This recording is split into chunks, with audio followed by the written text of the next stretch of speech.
नमस्कार। हिंदी क्लास में आपका स्वागत है। सेमेस्टर 4 में आपके क्या सिलेबस है, आइए हम उस पे डिस्कस कर लेते हैं। तो ये 4 भागों में बटा है, इसके 4 यूनिट हैं और उसके 4 यूनिट के 3-3 सब यूनिट हैं। तो पहले यूनिट में आप पढ़ेंगे पोयम कविता, जिसमें नागार्जुन द्वारा लिखा गया कविता है कालिदास सच सच बतलाना, रामधारी सिंह दिनकर द्वारा लिखित कविता युद्ध और शांति और डॉक्टर राम कुमार वर्मा द्वारा लिखित कविता गुरु दक्षिणा। तो ये 3 सब यूनिट जो है आपको यूनिट फर्स्ट में पढ़ाई जाएगी। सेकेंड यूनिट में आपको पढ़ाया जाएगा छोटी छोटी कहानियां, जिसमें आपको स्किल डेवलप होगा कि किस तरह से हम अपनी पढ़ने की जो कैपेबिलिटी है हिंदी को उसको बढ़ा सकते हैं। और इसमें आपको पढ़ाएंगे हम लोग प्रेमचंद के द्वारा लिखित कहानी पूस की रात, शिवानी द्वारा लिखित कहानी सती और ममता कालिया द्वारा लिखित कहानी सेवा सदन। तो ये तीनों कहानियां आपको यूनिट 2 में पढ़ाई जाएगी। यूनिट 3 में हम पढ़ेंगे 3 अलग अलग गद्य। एक चरित्र रेखा चित्र जो पदुमलाल पुन्नालाल बख्शी द्वारा लिखी गई है, निंदा द रस व्यंग है जो हरिशंकर परसाई द्वारा लिखी गई है, मौत एक कुत्ते की एकांकी है जो बिपिन चंद्र अग्रवाल द्वारा लिखी गई है। तो ये 3 सब यूनिट आप यूनिट 3 में पढ़ेंगे। इससे आपकी जो स्किल बढ़ेगी वो पढ़ने की और लिखने की समझ में आएगा, और किस तरह से आप समाज को समझ सकते हैं अलग अलग गद्य के द्वारा, इसके द्वारा आप। यूनिट 4 में हम पढ़ेंगे ग्रामर पार्ट्स, जिसमें हमें आपको समझाएंगे आरटीआई फॉर्म क्या होता है और इसको हिंदी में क्या कहते हैं, इसका क्या उपयोग होता है, इसके क्या उद्देश्य होते हैं, इसकी क्या विशेषताएं होती हैं, ये सारी चीजें आपको इससे संबंधित बताई जाएगी। तो ये सारे जो थे आपके सिलेबस थे यूनिट 4 तक हैं, जो आपको सेमेस्टर 4 में पढ़ाया जाएगा। ये कविता पढ़ने से पहले हम लेखक के बारे में जान लेते हैं कि वो किस तरह की कविताएं लिखते थे और उनका जीवन कैसा था, उनकी सोच क्यों ऐसी थी और वो समाज को किस नजरिए से देखते हैं। ये सब चीजें जानने के लिए हमें नागार्जुन जी के जीवन पर प्रकाश डालना होगा। तो आइए चलते देखते हैं नागार्जुन जी का जीवन परिचय। नागार्जुन जी के जन्म के संदर्भ में बहुत सारी मान्यताएं हैं, जिसमें से कुछ कहा जाता है कि नागार्जुन जी का जन्म 11 जून को सन 1911 में जेठ महीने को उनके ननिहाल सतलेखा गांव में मधुबनी में हुआ था। बचपन में ही 4 पुत्रों के अकाल मृत्यु हो जाने के कारण पिता ने रावेश्वर वैद्यनाथ महादेव से संतान की याचना की थी, अतः उनका जन्म का नाम वैद्यनाथ मिश्र रखा गया था, जो लगभग 25 वर्षों तक किसी न किसी रूप में उनसे जुड़ा रहा। बाबा नागार्जुन ने स्वेच्छापूर्ण यात्री नाम का चयन किया। अपनी मैथिली रचनाओं के लिए उन्होंने यात्री नाम रखा। इसी यात्री उपनाम का प्रयोग सन 1942-43 तक अपनी हिंदी रचनाओं के लिए भी किया। अपने श्रीलंकाई प्रवास में बौद्ध धर्मावलंबी होने के पश्चात सन 1936-37 में उनका नाम नागार्जुन बदलकर रख दिया गया था। सोच और स्वभाव से कबीर एवं देश दुनिया के खट्टे मीठे अनुभवों को बटोरने वाले यादगार की तरह जीवन यापन करने वाले बाबा वैद्यनाथ मिश्र मैथिली में यात्री, हिंदी में नागार्जुन के अलावा साहित्य में अन्य नामों से भी जाने जाते हैं, जैसे संस्कृत में चाणक्य, लेखकों, मित्रों एवं राजनीतिक कार्यकर्ताओं में भी बाबा नागार्जुन का नाम बहुत पहचाना गया था। लेखक हैं वैद्यनाथ मिश्र। जन्म तिथि है 11 जून सन 1911। जन्म स्थान गांव सतलखा, जिला मधुबनी, राज्य बिहार, देश है भारत। उपनाम इनके बहुत सारे हैं, जिसमें से हिंदी साहित्य के लिए नागार्जुन कहा जाता है, मैथिली रचनाओं के लिए यात्री, संस्कृत रचनाओं के लिए चाणक्य और लेखकों और मित्रों में बाबा नागार्जुन के नाम से प्रचलित है। इनके पिता का नाम था गोकुल मिश्र, माता का नाम श्रीमती उमा देवी और पत्नी का नाम अपराजिता देवी था। इनका पारिवारिक जीवन कैसा था, आइए उस पर प्रकाश डालते हैं। तो नागार्जुन के पिता का नाम गोकुल मिश्र तथा माता का नाम श्रीमती उमा देवी था। उनकी माता सरल हृदय, परिश्रमी एवं दृढ़ चरित्र महिला थी। दुर्भाग्य से 4 वर्ष की अवस्था में ही बालक वैद्यनाथ को माता उमा देवी के स्नेह आंचल से वंचित होना पड़ा था। इनके पिता गरीब तो थे, साथ ही वह स्वभाव के भी अक्कड़ और कठोर थे। सन 1943 के सितंबर मास में काशी के गंगा किनारे मणिकर्णिका घाट पर उनका देहांत हुआ। बचपन में ही कथाकार के बाल मन पर पहली छाप माँ और विधवा चाची के पीड़ा भरे जीवन की थी। इस अशिक्षित मैथिली ब्राह्मण परिवार में नारी का वैधता कितना अपमानित होता है, उसकी प्रतीति उनके उपन्यासों के द्वारा होती है। बाबा नागार्जुन का उनके घर के प्रति उदासीनता का मूल कारण उनके पिता का माँ उमा देवी के प्रति कठोर व्यवहार का था। पिता के व्यक्तित्व से गंभीरता का अभाव एवं लापरवाही की प्रवृत्ति थी। वे अपने एकमात्र पुत्र को कंधे पर बैठाकर अपने संबंधियों के यहाँ इस गांव से उस गांव आया जाया करते थे। घर में किसी प्रकार का बंधन न होने के कारण अधिकतर रिश्तेदारों के यहाँ ही दिन गुजारा करते थे। शिक्षा इनकी कैसी थी? तो नागार्जुन जी की शिक्षा का आरंभ परंपरागत विधि से संस्कृत पाठशाला तरौनी, गनौनी और पचगछिया में हुआ। तरौनी में संस्कृत की प्रथम परीक्षा उत्तीर्ण की, बाद में गनौनी के संस्कृत विश्वविद्यालय में से व्याकरण माध्यम की परीक्षा उत्तीर्ण की। उसके पश्चात जिला सहरसा उपरांत 4 वर्ष तक काशी में पढ़ते रहे और संस्कृत में आचार्य परीक्षा के पास किए। सन 1926 में उन्होंने कलकत्ता में रहकर काव्य तीर्थ की उपाधि पाई और शास्त्रीय शास्त्राचार्य की उपाधि मिलने के बाद कोई औपचारिक शिक्षा ग्रहण नहीं की थी। साहित्य शास्त्राचार्य तक शिक्षा लेने के पश्चात केलानाका कोलंबो में पाली भाषा और बौद्ध दर्शन का विशेष अध्ययन इन्होंने किया।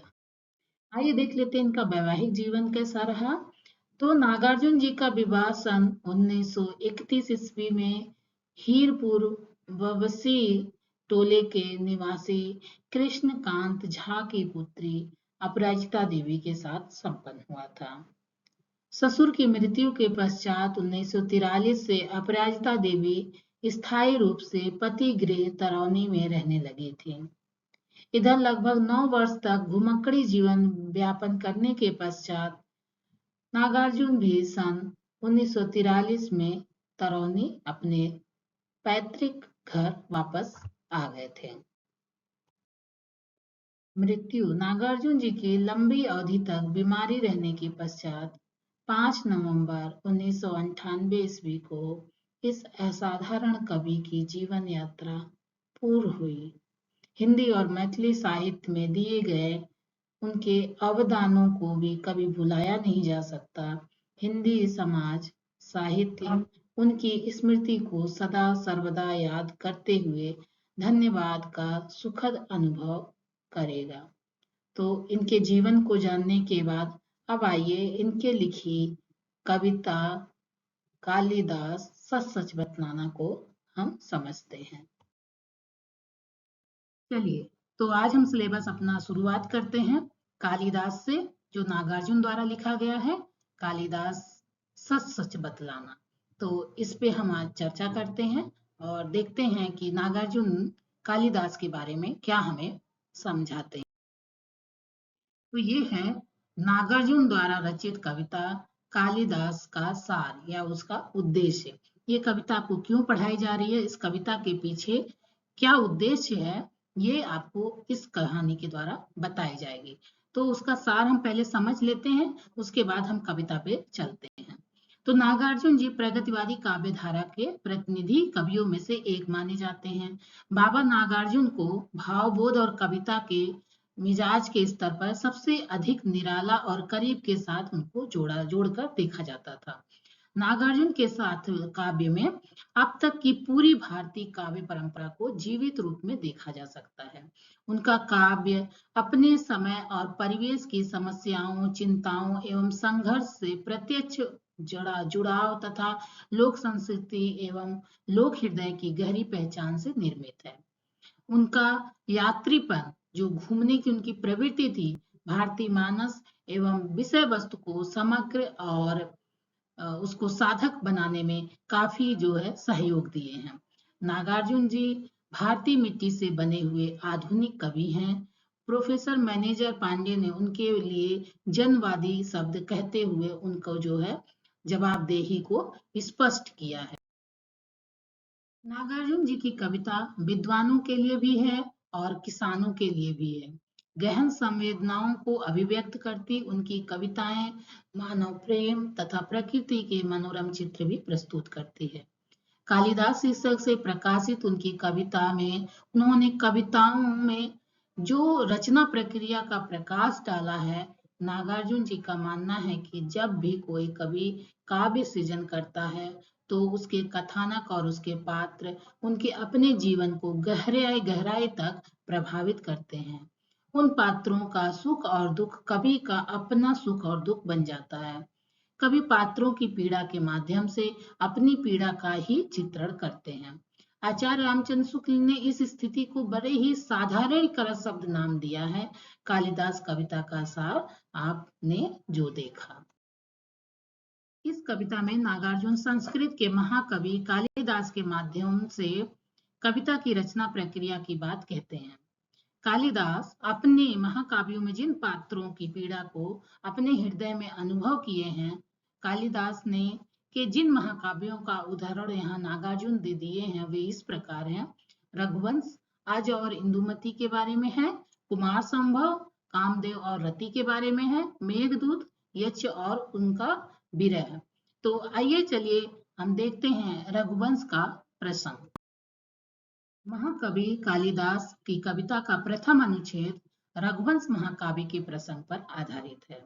इस महाकाव्य में कालिदास ने महाराज अज के पत्नी के निधन पर प्रकट विलाप को मार्मिक अभिव्यक्ति दी है। नागार्जुन कालिदास से पूछते हैं, कालिदास सच सच बतलाना, इंदुमती के मृत्यु शोक से अज रोया या तुम रोए थे? भाव यह है कि रघुकुल के महाराज अज का अपनी पत्नी की मृत्यु शोक में जिस तरह के विलाप का चित्रण आपने किया हुआ है, वास्तव में वह अज का विलाप था या फिर उनके दुख आप अपने अंदर अपने भीतर समा लिए थे। तुम्हारा यह विरह देखकर ऐसा महसूस होता है मानो महाराज अज के आंसू न होकर तुमने ही उनकी जगह आंसू बहाए थे। आइए कालिदास के दूसरे प्रसंग की ओर बढ़ते हैं। दूसरा प्रसंग है कुमार संभव का प्रसंग, जहां नागार्जुन ने इस कविता के दूसरे अनुच्छेद में कालिदास के महाकाव्य कुमार संभव का प्रसंग लिया है। इस प्रसंग में असुरों के वध हेतु शिव जी के पुत्र की आवश्यकता थी। सती के दाह के पश्चात शिव बैरागी होकर समाधि में लीन हो गए थे। अतः सभी देवताओं ने शिव की समाधि तोड़ने और उनमें काम भावना जगाने हेतु प्रेम के देवता कामदेव को शिव के पास भेजते हैं। कामदेव ने शिव की तपस्या तो भंग कर डाली, परंतु स्वयं उनके क्रोध के पात्र बन गए। शिव की तीसरी आंख से निकली ज्वाला में घृत मिश्रित सूखी समय समिधासम कामदेव जब भस्म हो गया, अर्थात जिस तरह घी लगी हुई सूखी समाधि हवन की ज्वाला में जलती है, उसी के समान कामदेव जलकर भस्म हो गया। नागार्जुन कालिदास से प्रश्न करते हैं कि कामदेव के भस्म होने पर उनकी पत्नी रति का जो रोने का जो भाव है, क्या वो आपके अंदर थी? क्या आप वो रोए थे या सती खुद ही रति रोई थी। रति का क्रंदन सुन आंसुओं से तुमने ही तो दृग धोए थे। कालिदास सच सच बतलाना, रति रोई या तुम रोए थे। कहने का भाव यह है कि रति के दुख का जो वर्णन तुमने काव्य में किया है, उसे पढ़कर तो यही कहा जा सकता है कि रति की पीड़ा को तुमने हृदय की गहराइयों तक अनुभव किया था। तभी तो ऐसा प्रतीत होता है कि वह आंसू रति के न होकर तुम्हारे थे।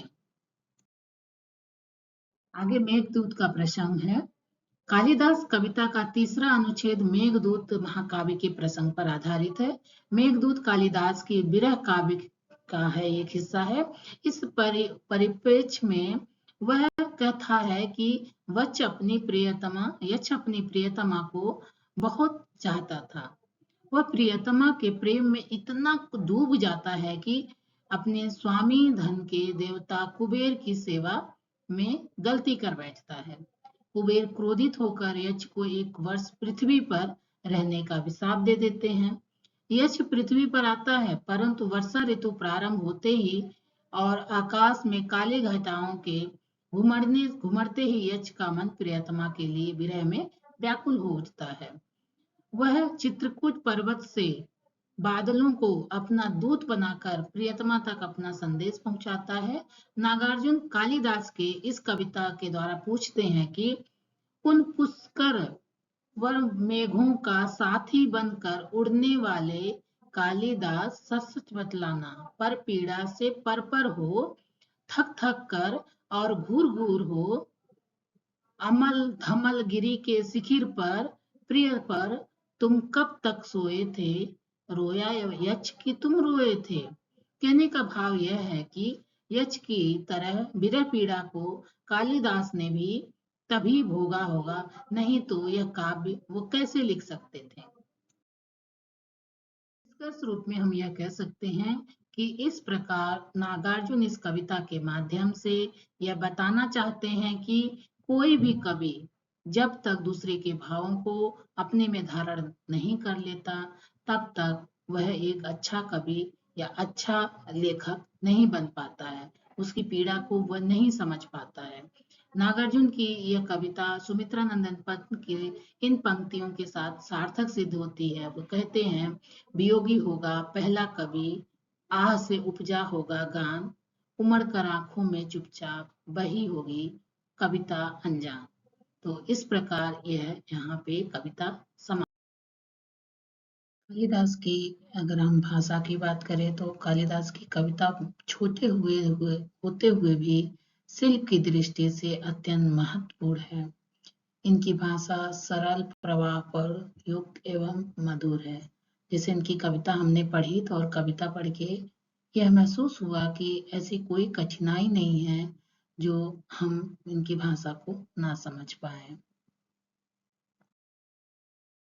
अब इस कविता से संबंधित बहुत सारे आपके मन में प्रश्न पूछ रहे होंगे।